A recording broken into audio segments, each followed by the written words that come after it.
Okay, this is the Solenoid Driver prototype board, and I believe it's working properly.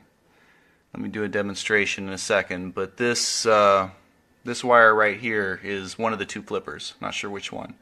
So this wire goes into this inverter chip down there, and the inverter chip converts the negative or ground to a positive signal, and that positive signal is sent over to the transistor for that solenoid.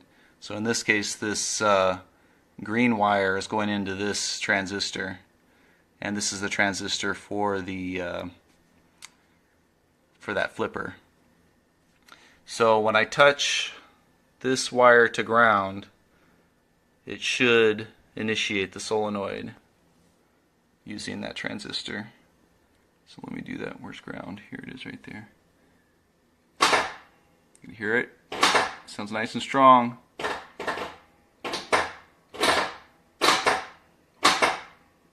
I make a good connection, it goes strong.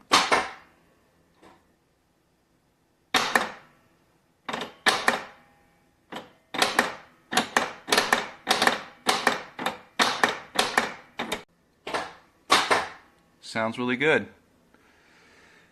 Perfect.